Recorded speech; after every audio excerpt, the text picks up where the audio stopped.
Just look at the prison population.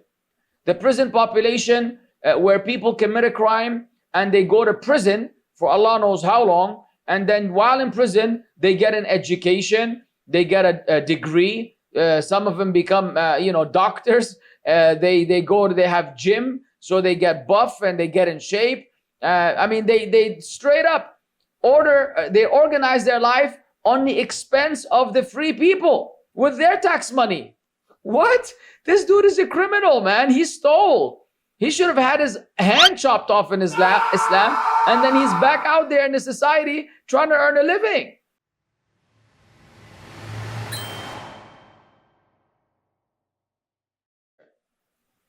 So the double standards of the West and the liberals and the, what they call democracy, democratic rules and laws that were man-made are never and were never and will never be better and more suitable for mankind than what Allah Azza wa Jal revealed.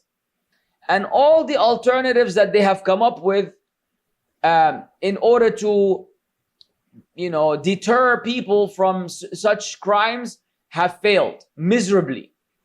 Anything in Islam that, for instance, the lashing or the stoning, you know how careful a person would be and how much they would avoid falling into adultery when they know that if they get caught, they will be stoned to death, versus when they know that nothing is going to happen. And what is the result of that?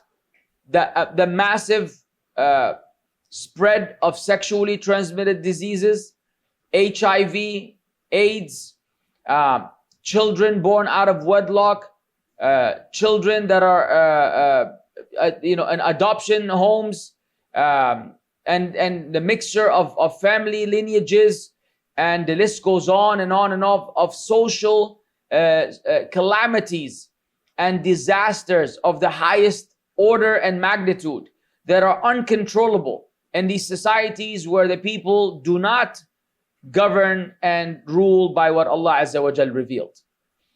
And so when people become shy, when Muslims are shy and they feel ashamed that there's a problem, or they consider, as Yasir Qadi put it, that some of the rules are bizarre and problematic, that is the sickness of the heart, and that is the sickness of faith, and that is cowardly behavior, and just absolutely humiliating to behave in this manner and to be ashamed and to shy away from what Allah Azza wa Jal revealed.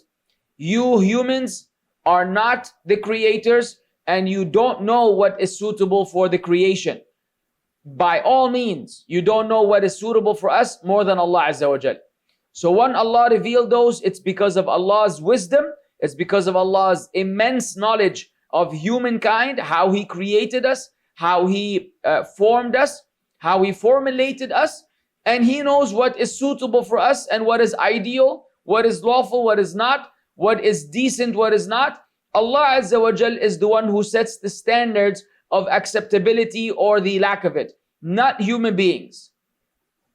Because human beings who claim to have something superior to the law of Allah, you will see that they're falling short and they're failing in all aspects of life. And all of their man-made laws, all of them are utter failures, just being demonstrated on different levels in different situations with different individuals. And those who know.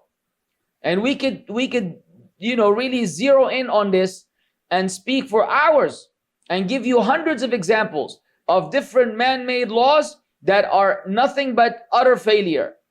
That the liberals and the Democrats are proud of, that they've come up with these laws that are supposedly good for humans, and in reality they're just ludicrous. Just look at the prison population.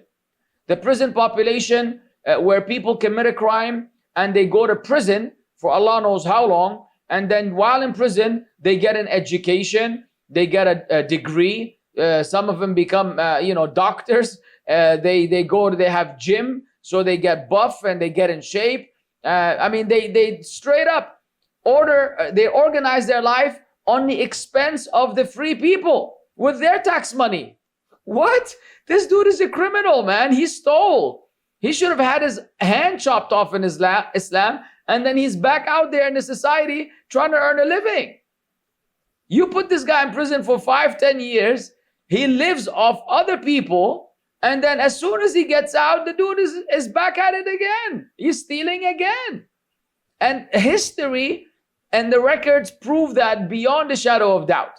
So what y'all talking about? And the same thing can go again with everything, every penal code in the world that is not revealed by Allah is nothing but a failure. So, you need to chill out. And if you're a Muslim, be happy that you're a Muslim. Be happy that Allah revealed it. Wallah, nothing feels better than being content and satisfied. If that's what Allah said, you lash him, man, you lash him. If Allah says you stone them, man, you stone them. Because Allah knows best. You've done your job. And hey, it's mercy for them. Those who get stoned to death, they pay for that crime in the dunya. They're no longer responsible for it on Yawm al-Qiyamah. Do you know how big that is? You're far better off having to pay for your crime in this worldly life rather than pay for it on the day of judgment. So those who get punished in this worldly life for a crime they committed, it's actually the payment. They're actually expiating for that sin via the punishment that they have received. Doesn't get better than that. Versus having to deal with it on the day of judgment. So even for those people, it is mercy. And it is a deterrent for others. And, for a person who's thinking weird thoughts, for example, in Islam, you kill someone, you're going to get killed. Man, you better think a million times before you try to kill somebody, because your life is at stake. But when you know that you can kill somebody and get away with it, or you can just go to prison or whatever, then the likeliness of you committing that crime will be far and more, a lot more higher than if you knew that your life would be taken away as well. Anyways, I don't want to, go further than this. I think you understand the point I'm trying to make. Bismillah.